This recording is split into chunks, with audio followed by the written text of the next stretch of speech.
Welcome back to the Manly Saints Project, by me, Hugh Hunter. We live in a world that struggles to understand the virtues of manliness. Our culture doesn't provide young men, or any men for that matter, with a lot of positive male role models. When I became a Catholic, I wanted to show how the saints could be manly role models for us. My weekly exploration of manly saints became the Manly Saints Project. If you enjoy my work, please consider signing up and supporting me on Substack, or click the links in the show notes to buy me a beer. Now, let's meet this week's Manly Saint.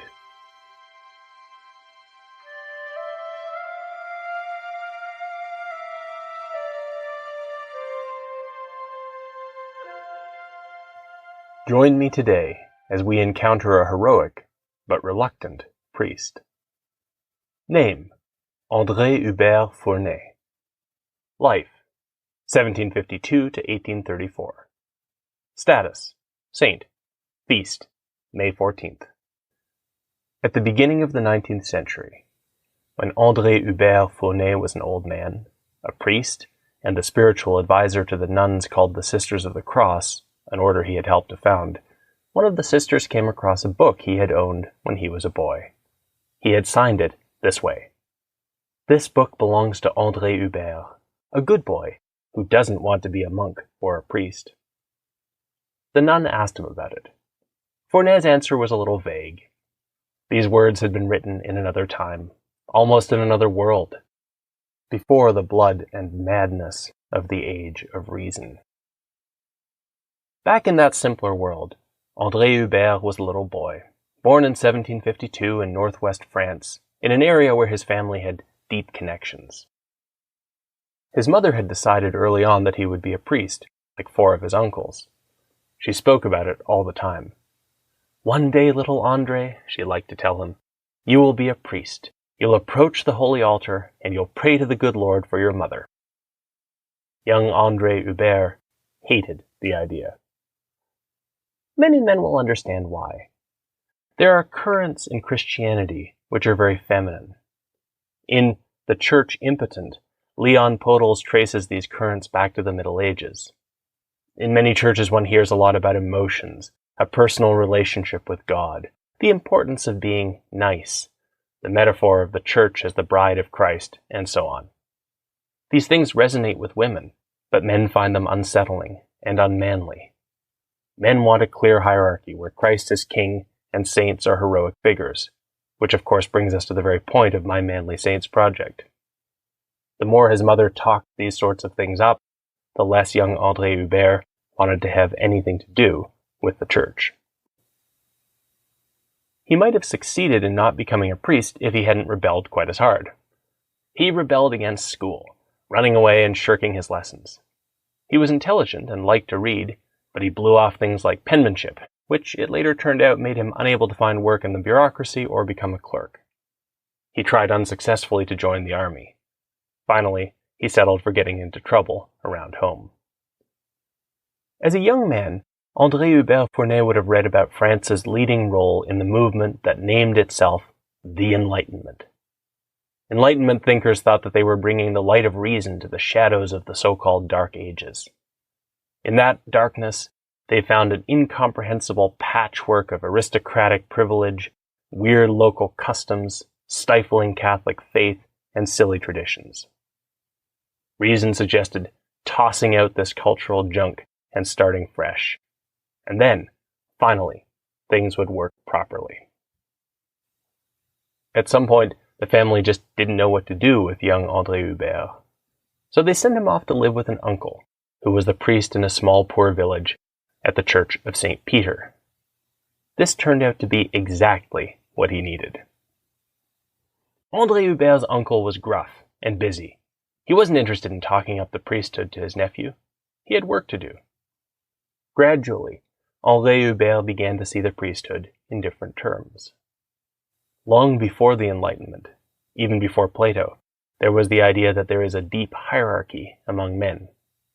Some men are workers, some creative artisans, some fighters and rulers, and some are priests. The priest's role is the highest. We can see why if we consider that a man's life contains all 4 stages. When we're children, we need to learn to follow the rules. As adolescents, we need to begin to think for ourselves, and then, as fathers and husbands, we need to take charge of families of our own. The last stage is that of grandfather, when a man guides his family through wisdom, rather than directly. If a priest is like a grandfather, then being a priest is not an unmanly thing. It is the culmination of manliness. André Hubert gradually began to feel himself called in this direction, and at the age of 22, he entered a seminary. So by 1776, André Hubert Fournet was a priest, just as his mother had wanted. Gradually, he replaced his uncle, the one whom he so admired, at the little church of St. Peter. Over the first few years, Fournet tried to find his voice as a priest. His homilies drew on the literature of enlightenment, full of literary allusions and clever wordplay. But as he grew older, his homilies got simpler, more focused on Christ. Where the thinkers of the Enlightenment elevated the human mind, Fournet saw an image of its creator, spiritual, immortal, free, like him. Far away in Paris, things were breaking down. On one side was the king, the aristocracy, and the church. The other side thought that the crown and the cross were all part of that old-fashioned, musty darkness, which would vanish under the light of reason. On the 14th of July, 1789, a mob stormed the Bastille, a prison fortress, and this unleashed a decade of chaos. By 1790, the new revolutionary government was making demands on the church. Churches were to give up much of their lands and treasures, and priests were to swear an oath of allegiance to the French state. Some priests did so. Father Fournet, along with many others, refused. The penalty was exile or death. "If they take our golden crosses," said one bishop, facing the inevitable, "we'll have to take up wooden ones." After all, it was a wooden one which saved the world. Because he would not swear the oath, Father Fournet's church was assigned a priest who would. Father Fournet began acting in secret, staying at the houses of those who remained faithful. In truth, he was not a very good fugitive. On one occasion he was hiding while a group of soldiers came in search of a noble. They were swearing up a storm, but when they began to use blasphemy, Fournet had had enough. He popped out of hiding to tell them not to blaspheme. The soldiers were so shocked by the sudden appearance of a priest that they didn't think to arrest him. They apologized and went away. But this sort of thing couldn't last. Some people had always hated the church. There is a saying often attributed to the philosophe Denis Diderot, "Men will never be free until the last king is strangled with the entrails of the last priest." In fact, the saying started on the streets, among peasants who hated the church for good or bad reasons, and now the priest-haters could become priest-hunters. Finally, in 1792, priest-hunters caught Fournet and some fellow priests. A group of soldiers marched them to a fort at bayonet point. But even in that group, opinions were divided on the church. One soldier took a dislike to Fournet and decided to gut him with a bayonet thrust, but when he did, one of his fellows courageously stepped in front of the priest and took the wound. The soldier attacked again, and someone else knocked him to the side so that his bayonet hit a wall. Before someone else could defend him, Fournet jumped up and said he was willing to die for Christ. But by then the commotion had drawn a crowd, and public sympathy was with the priests. The soldiers let them go. Fournet was less and less sure that there was a place for him in France, and in 1793, Fournet and others traveled to Catholic Spain. They hoped things would get better in their homeland. They didn't. The revolutionaries killed the king, nobles, and many priests, but the promises of an age of reason did not seem to be coming true. Churches were converted into temples of reason. Perhaps the problem lay in the ranks of revolutionaries themselves. So the revolution went on eating its own, killing and killing to make the world more reasonable and sane. Safe in Spain, Fournet came to think that he was in the wrong place. There was no end in sight, but he felt his place was in his parish. For some time, his authorities in the church would not allow him to return to France. By 1797, they relented, and he went back. He was 45 years old, facing the most dangerous moments of his life. If he was caught, he would be killed, or, if he was lucky, deported to French Guiana. Even those sympathetic to him thought it was a suicide mission. One correspondent wrote to him and said, "What madness! The guillotine is very much still here. You risk certain death." Fournet replied, "The one who brought me this far can keep me safe." When Father Fournet arrived, he slowly established contact with his parishioners. He found that many of them were desperate for a real priest who had not taken the loyalty oath. He'd stay with them or out in the forest, moving from village to village, often conducting Mass at midnight in a barn or even in the forest. There were always people in need of a priest. Fournet kept moving to avoid the priest hunters. Somehow he always seemed one step ahead, finishing Mass and slipping out the back door just as the hunters were arriving. One Christmas, he celebrated Masses in 3 villages, mostly at night, trekking through the snowy forest to make it there in time. Long after his death, an old woman remembered meeting him when she was a girl. He was on the move, as always. The two were walking on a road up a hill, and she carried something heavy. He asked her what she was thinking about. The load was heavy, and she thought it was a stupid question, so she snapped back, "I'm thinking that I'm exhausted." "That's not the way," he said. "Think that this is the road to Calvary, and that Jesus is walking ahead of you, carrying his cross." Fournet added, "And what you're carrying won't seem so heavy then." On one night, Father Fournet was in a barn offering confessions, when the door opened, and to everyone's surprise, an aristocratic young lady came in. Her name was Elizabeth Bichet des Ages.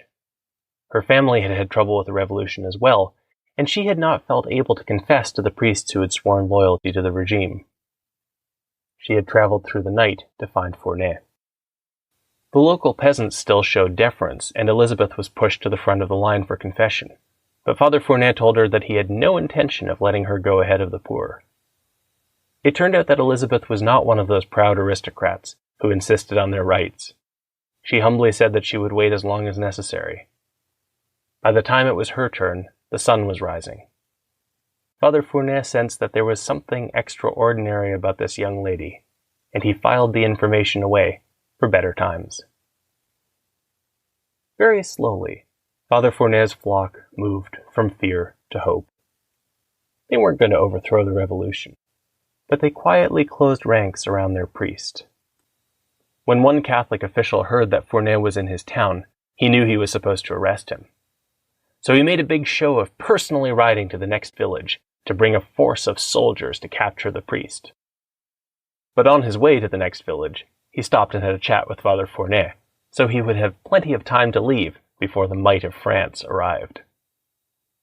On another occasion, Fournet was sitting by a fire with a friendly group of farmers. He was dressed in ordinary clothes and talking to the lady of the house. Suddenly, priest hunters walked up out of the night, looking for him. He wasn't sure what to do, but the farmer's wife thought fast and hit him in the back of the head. "Get up, you lazy bum," she shouted. "Let these gentlemen take a seat and go do your job and feed the horses." To the soldiers, she groused about how hard it was to get decent servants these days. They went through the house looking for the priest, but came back empty-handed, never suspecting the lazy stable hand. Afterward, Fournet liked to tell the story, adding that the farmer's wife knew how to throw a punch. "I saw stars," he admitted. And then, one day, things began to get better. The revolution began to burn itself out. Napoleon Bonaparte came to power, first in coalition and then as sole emperor. The world wasn't finished with the Enlightenment. In many ways, we still aren't. But Napoleon and the Pope would reach an uneasy compromise agreement about the role of the Church, and some of the pressure eased off in France. Father Fournet was no longer in danger. Fournet was now entering his 50s. It was time to put his little corner of France back together. He knew he couldn't do it alone. It needed a group dedicated to teaching and healing, and he realized he knew just the young lady to help him. He approached the young noble he had first met on the run. Together with the future Saint Elizabeth Bichet des Ages, he would found the Sisters of the Cross. For the next 40 years, he would be their spiritual director. He guided the order with gentle advice and, on occasion, with miraculous assistance. The order grew and grew, spilling out of Father Fournet's parish and then out of France into Argentina, Brazil, Burkina Faso, Canada, Italy, the Ivory Coast, Spain, and Uruguay. In his 80s, Father Fournet slowed down. The man who had spent years on the run still woke up in the dark, but now it was to come down early and spend the morning in prayer. By the time he died at 82, Father Fournet, the reluctant priest, had become an institution. But he hadn't lost his sense of humor. Shortly before his death, one of the nuns said she'd pray for his health. "Oh, I wouldn't do that," he said, with a twinkle in his eye. "I'll be of much more use to you up there than down here."